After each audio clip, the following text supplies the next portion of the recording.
Somewhere between the TikTok trends and viral glow-ups, you started believing you had to fix what was never broken.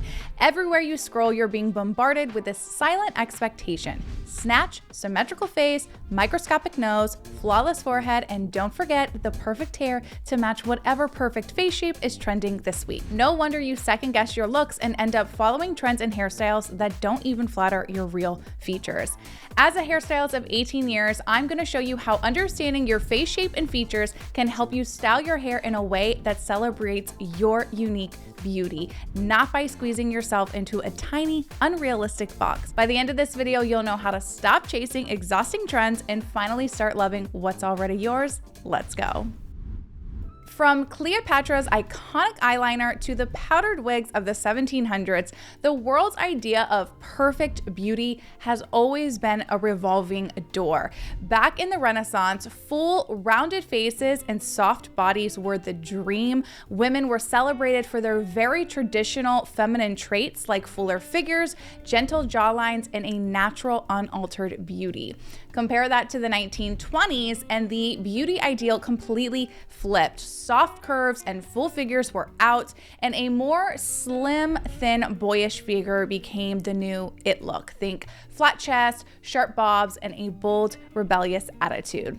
A few decades later, the 1950s swung back the other way. Think Marilyn Monroe and Sophia Loren, soft, feminine curves, fluttery lashes, and a sculpted but natural looking face. Fast forward to the 21st century and social media, aka the land where apparently if your face isn't perfectly sculpted, you're doing it wrong. What once evolved over decades now changes overnight. And in between the ever-shifting beauty standards, we tend to forget what actually makes us, us. Your face shape, features, and hair type, they're not random or something social media gets to edit. They are a living record of your family tree shaped by generations of adaptation. When you understand your real one-of-a-kind face, your true proportions, your real features, that's when you can style your hair and carry yourself in a way that feels powerful and actually beautiful. To be able to customize and absolutely nail your styling, you need to be the expert of what I like to call the beauty blueprint basics. This consists of understanding your head shape, your face shape, your facial proportions, and your prominent features. Your head shape, also known as your cranial top, is either more high or low. One is no better than the other, but understanding this helps mostly with realizing why you may prefer some looks over others. High cranial tops have more height in your head shape. This gives the look of more natural volume in hairstyles, and it can make the face appear smaller and softer. Low cranial tops have less height, and you may feel that you can't create quite as voluminous looks as you may prefer. Low cranial tops allow your facial features to stand out a bit more. If you're not sure if your cranial top is high or low, with your hair parted down the middle, look directly at yourself in the mirror, keeping your head straight. If the visual distance of your part looks smaller in length than the height of your forehead, you have a low cranial top. If the visual distance of your hairline is the same length or longer than your forehead height, you have a high cranial top.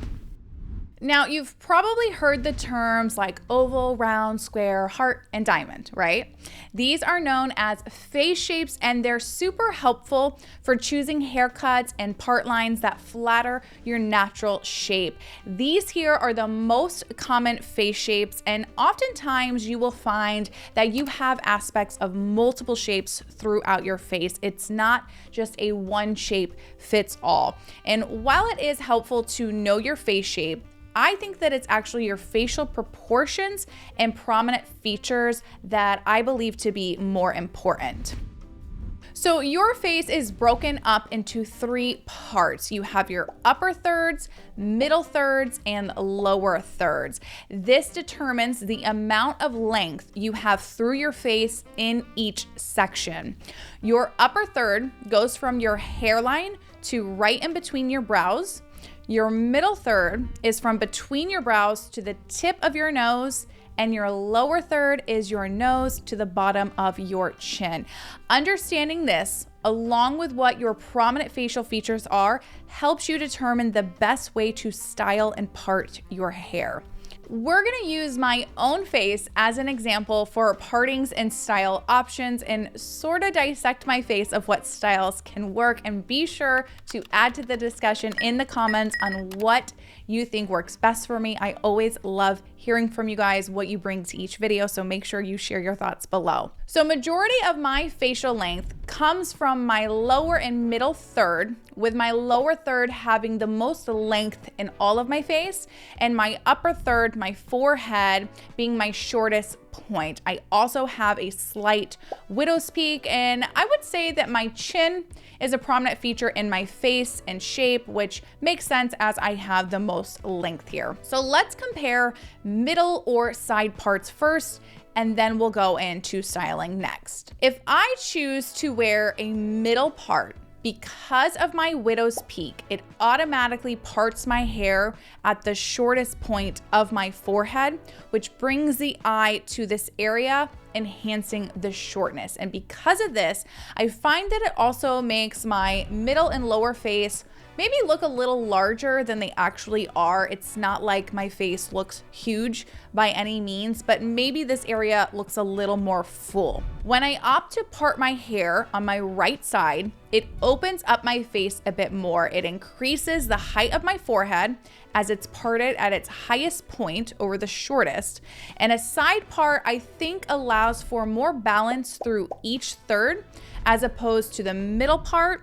I think a middle part just doesn't do me as many favors, at least at my current hair's length, as a side part does.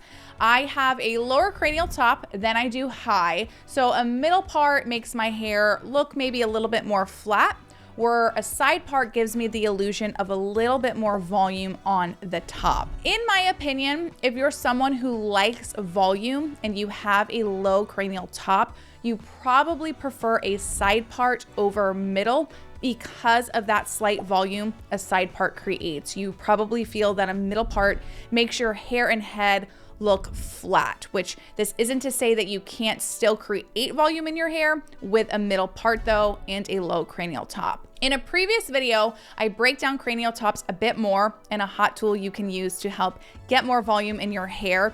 And here is some footage from that video to compare no volume versus volume. Some of you love the middle part on me with volume, and some of you did not hesitate to let me know in the comments that you hated it. I rarely wear my hair down the middle, but it made sense to style it that way for the video topic. A middle part with more volume, I do think increases my small forehead a touch more than without volume.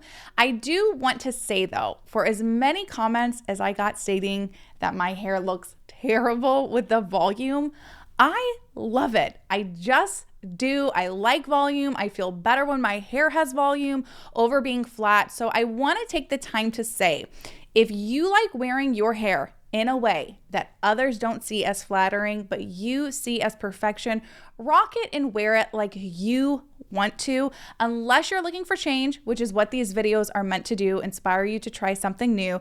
But at the end of the day, always do what makes you feel your best within your own hair. And then here you can see my hair styled with both volume and a side part. I used that favorite tool of mine, which is the volume, to create a little bit more volume through my roots like I did with the middle part. And I overall just think a side part flatters my shape and features best over a middle, whether it's smooth and sleek or with volume. It just sort of keeps my facial proportions looking more balanced. And I'm curious to hear if you all agree or prefer my hair parted down the middle or on the side.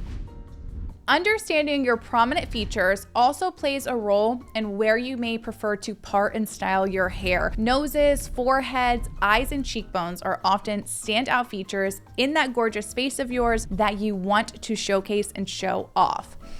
So middle parts are always going to bring attention to the center of your face. So if you love your nose and you want to bring focus to this feature, a middle part will do so. If you prefer to minimize your nose, side parts will probably be your preference as they gently pull attention away from the center of your face. They help create a bit more angularity, which gives the eye more movement rather than just focusing it at the center. It can allow your other features to shine a bit more. Middle parts are ideal though for those of you with lots of width in your forehead if you want to minimize it. Middle parts help minimize the appearance of your natural width, and bangs are also a great option too that can minimize both height and width should your forehead be an area of concern. A side part will create angles to add movement to this area, but if it's something you're self-conscious about, a side part still does allow for more of your forehead to be exposed over a middle part, where a middle part closes in on the sides a little bit better. Keep in mind though, your prominent features are what make you. These are not flaws. They make up your unique beauty that sets your face apart from others. It can be very easy to focus on what we don't like and compare it to someone that we see online. Confidence and beauty aren't about being perfect. It's about showing up real and refusing to apologize for it. You don't need a full makeover or filters to feel great. You just need to understand your own features and how you can use your hair to enhance or minimize them and build confidence within yourself.